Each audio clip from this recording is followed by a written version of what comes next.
Sommerferie, og det betyder, at mange af os sjosker afslappet rundt på banegårde i lufthavne, på festivaler, caféer og strande. Men der er selvfølgelig en slange i ferieparadiset, for når vi samles på overfyldte steder og lader sommerstemningen løbe af med os, så skaber vi de allerbedste arbejdsbetingelser for lommetyvene. Det siger forsikringsselskaberne, der anbefaler deres kunder at være ekstra påpasselige. Jeg har fået en, i citationstegn, lommetyvestudie, Sonny Kagara, ikke en rigtig tyv, men tryllekunstner og ekspert i tricktyveri, der rådgiver blandt andre politiet og ansatte ved FN om tricktyveri. Godmorgen og velkommen. Godmorgen. Lad os nu bare sige, at du er lommetyv. Yes. Hvis jeg nu skal være opmærksom, som forsikringsselskaberne siger, jeg skal, hvordan spotter jeg så sådan en som dig? Man spotter mig ikke bare, altså, hvis nu jeg er tyv her. Det er jo sådan, at tyven blander ligesom ind og prøver at være så usynlig som muligt. Men han går måske og taler i mobiltelefonen, og så tænker man om, det er jo meget fint, at han står der. Så han det er helt tilforladeligt. Ja, det er det jo. Og det, man kan jo ikke rigtig spotte, det er jo ikke alle, det er også hvem alle de præcis der stjæler. Det er svært at vide, det er jo alle, både unge og gamle, og sexede og usexede.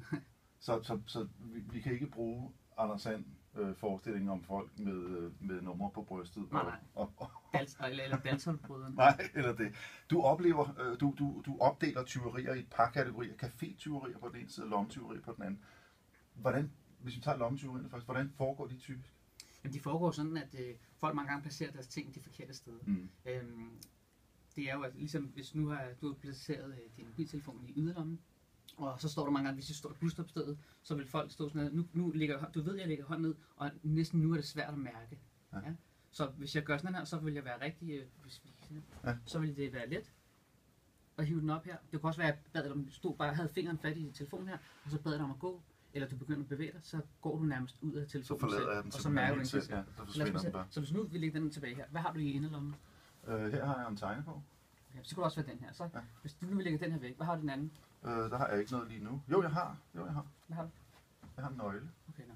Men se, så inderlommen er det perfekte sted at have det. Hvis nu du har noget på bordet for eksempel, ikke? Så det kunne også, nu tog jeg din smøg før.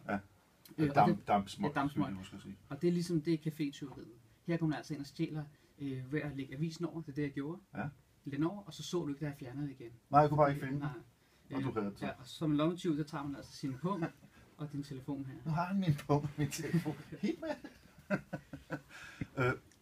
Altså, det ser jo meget ud til, at lommetyv og café-tyv grundlæggende benytter sig af den samme strategi. Men hvad er det helt overordnet, de gør for at slippe afsted med det? De kommer altså ind på dig. Altså, de bryder din intimsfære, så du vil jo vide, at hvis jeg er som fremme person, når du ikke kender mig, så vil det være mærkeligt, hvis jeg kommer så tæt. Ja, så vil jeg tænke, hvad vil han? Ja. Men hvis jeg kommer hen og siger, undskyld, kan du hjælpe mig med noget? Og så flytter jeg dit fokus henad, sådan så vi kigger på noget sammen, så står jeg allerede side om side med dig. Altså hvis du for eksempel kommer med et kort eller en adresse på et stykke papir. Hvor det er, og så er jeg kommet tæt nok på, så jeg kan tage min mobiltelefon. Han havde min mobiltelefon igen. Så ja, så det er, man har også hørt, at når folk ligesom ombytter smykker, og det er, de skal jo helt ind og røre.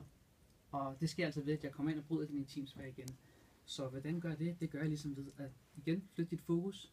Sige, hey, kan du hjælpe mig med at komme herhen? Det viser dig altså kortet. Så kigger vi ned her, og så står jeg lige pludselig skulder mod skulder.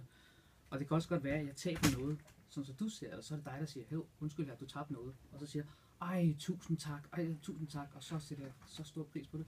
Og så får du nærmest en krammer. Og det virker naturligt i den her situation, fordi det var dig, der hjalp mig. Ja. Og så vil jeg bare takke dig tilbage, og så at der sker det, at man går ind og stjæler fra personen. Og det er ikke noget, man bare kan. Det lyder som noget, man skal øve sig lidt på.